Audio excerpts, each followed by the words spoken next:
Jofin T ചാക്കോയുടെ സംവിധാനത്തിൽ കിഷ്കിന്ധകാണ്ഡത്തിന് ശേഷം ആസിഫ് അലി നായകനാകുന്ന ചിത്രമാണ് രേഖാചിത്രം. ഈ പടത്തിൻ്റെ മെയിനായിട്ടുള്ള പ്ലോട്ട് ഒരു ത്രില്ലർ ജേണറിൽ പോകുന്ന ഒരു മർഡർ മിസ്റ്ററി റിവീലിംഗ് ആണ്. അപ്പോൾ ഇതിൻ്റെ ട്രെയിലർ കണ്ടാൽ നമുക്ക് ആ കാര്യങ്ങളെല്ലാം മനസ്സിലാവുന്നതാണ്. അപ്പോൾ ഇതിൻ്റെ മെയിനായിട്ടുള്ള പോസിറ്റീവായിട്ട് എടുത്ത് പറയാനാണെങ്കിൽ ഇതിൻ്റെ ബാക്ക്ഗ്രൗണ്ട് മ്യൂസിക്, കാര്യങ്ങൾ, പാട്ടുകൾ എല്ലാം നല്ല രീതിയിൽ അവർ ചെയ്തിട്ടുണ്ട്. ഇതിൽ പടം തുടങ്ങുമ്പോൾ തന്നെ ആസിഫ് അലിയുടെ ഇൻട്രൊഡക്ഷൻ കാണിക്കുന്ന ഒരു സീനിലുള്ള പാട്ടൊക്കെ നല്ല രീതിയിൽ എനിക്ക് ഇഷ്ടപ്പെട്ടു. പിന്നീട് അനശ്വര രാജിൻ്റെ പോർഷനിലേക്ക് വരുമ്പോൾ അതിൽ വരുന്നൊരു പാട്ട് നല്ല അതിഗംഭീരമായിട്ട് എനിക്ക് തോന്നി. പടം മെയിനായിട്ടൊരു ത്രില്ലർ ജോണറിൽ പോകുന്ന പടമാണ്. അപ്പോൾ ഇതിൻ്റെ ഫസ്റ്റ് ഹാഫ് എന്ന് പറയുന്നത് ആ ഒരു ത്രില്ലർ ജോണറിലേക്ക് എത്തിക്കാനുള്ള ഒരു സ്റ്റോറി ബിൽഡിങ് പരിപാടി കാര്യങ്ങളാണ്.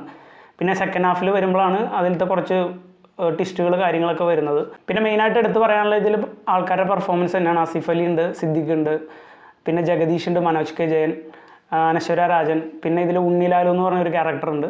പുള്ളിക്കാരൻ ഇൻ്റർവ്യൂവിലൊക്കെ വന്ന ടൈമിൽ പറയുണ്ടായിരുന്നു ഉണ്ണിലാലുവിനെ ഷോർട്ട് ഫിലിമിലൂടെയാണ് ആൾക്കാർ തിരിച്ചറിയുന്നത്. അപ്പോൾ ഇതിൽ വന്നു കഴിയുമ്പോൾ എന്തായാലും ഇനി ആ ഒരു രീതിയിൽ നിന്ന് മാറി സിനിമയുടെ രീതിയിൽ തന്നെ അറിയപ്പെടും എന്ന് പറയുന്നുണ്ടായിരുന്നു. പക്ഷേ ഈ പടത്തിൽ അദ്ദേഹത്തിന് നല്ലൊരു സ്ക്രീൻ സ്പേസ് കിട്ടിയായിട്ട് എനിക്ക് ഫീൽ ചെയ്തില്ല.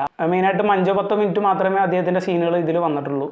ഉണ്ണിലാലുവിൻ്റെ ഇതിന് മുമ്പത്തെ 2 പടങ്ങൾ ഞാൻ കണ്ടിട്ട് എനിക്ക് നല്ല രീതിയിൽ ഇഷ്ടമായ പടങ്ങളാണ്. രേഖ എന്ന് പറഞ്ഞൊരു പടം ഇറങ്ങിയിട്ടുണ്ടായി, പിന്നെ ഫ്രീഡം ഫൈറ്റ് എന്ന് പറഞ്ഞൊരു ആന്തോളജി ഫിലിമിലൊരു എപ്പിസോഡ് പുള്ളി ചെയ്തിട്ടുണ്ട്. ആ രണ്ടും നല്ല ഗംഭീരമായിട്ടുള്ള പ്രകടനമാണ് പുള്ളി കാഴ്ചവെച്ചിരിക്കുന്നത്. പക്ഷേ ഈ പടത്തിലേക്ക് വന്നപ്പോൾ അധികം സ്ക്രീൻ സ്പേസ് പുള്ളിക്ക് കിട്ടിയിട്ടില്ല. നല്ലൊരു രീതിയിൽ പ്രകടനം കാഴ്ചവെക്കാൻ കഴിയുന്നൊരു ആളായിട്ടാണ് എനിക്ക് ഫീൽ ചെയ്തിരിക്കുന്നത്. പിന്നെ പറയാനുള്ളത് ഇതിൽ വരുന്ന അനശ്വര രാജൻ്റെ ക്യാരക്ടർ. അനശ്വര രാജൻ ആസ് യൂഷ്വൽ എല്ലാം നല്ല രീതിയിൽ തന്നെ ചെയ്തിട്ടുണ്ട്.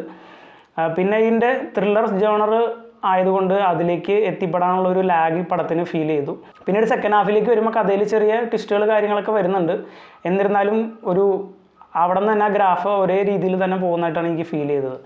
പിന്നെ അത് കണ്ടുപിടിക്കാൻ അല്ലെങ്കിൽ അത് പ്രൂവ് ചെയ്യാനായിട്ട് ആസിഫ് അലി നടത്തുന്ന കുറേ കാര്യങ്ങൾ എന്നിവയാണ് ചിത്രത്തിൽ മെയിനായിട്ടും കാണിച്ചിരിക്കുന്നത്.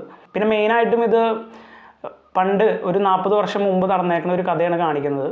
സിനിമയ്ക്കുള്ളിലെ സിനിമ എന്ന് പറയുന്ന പോലെ ഒരു പണ്ടത്തെ മമ്മൂട്ടി ചിത്രത്തിൻ്റെ റെഫറൻസ് ഇതിൽ വന്നിട്ടുണ്ട്. അപ്പം മമ്മൂട്ടിയുടെ പണ്ടത്തെ ഫേസൊക്കെ ഇതിൽ അവർ റിക്രിയേറ്റ് ചെയ്തിട്ടുണ്ട് എയുടെ യൂസോട് കൂടി. പക്ഷേ നല്ല രീതിയിൽ അത് വർക്കായിട്ടുണ്ട്. അതിന് ചില പോർഷൻസ് എടുത്തിരിക്കുന്ന ഒരു ഗ്രാഫിക്സ് നമുക്ക് പെട്ടെന്ന് മനസ്സിലാവാനുള്ള കുറച്ച് സാധ്യതകളുണ്ട്. ചില പോർഷൻസ് പണ്ടത്തെ ഒരു എയുടെ സഹായത്തോടു കൂടി ക്രിയേറ്റ് ചെയ്യാൻ ശ്രമിച്ചിട്ടുണ്ട്. പിന്നെ അതിൽ ഗ്രാഫിക്സും കൂടി ആഡ് ചെയ്യുന്ന ടൈമിൽ ചില പോർഷൻസിൽ കുറച്ച് അഭംഗി എനിക്ക് അനുഭവപ്പെട്ടു.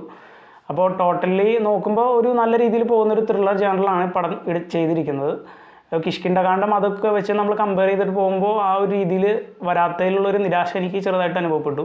അതെല്ലാം മാറ്റി നിർത്തി കഴിഞ്ഞാൽ ഒരു നല്ല രീതിയിൽ പോകുന്ന ത്രില്ലർ ജേണറിലുള്ള പടം, അത് നമുക്ക് വൺ ടൈം വാച്ചബിൾ ആയിട്ടുള്ള തിയേറ്റർ എക്സ്പീരിയൻസ് തരുന്ന ഒരു പടമായിട്ടാണ് എനിക്ക് ഫീൽ ചെയ്തത്.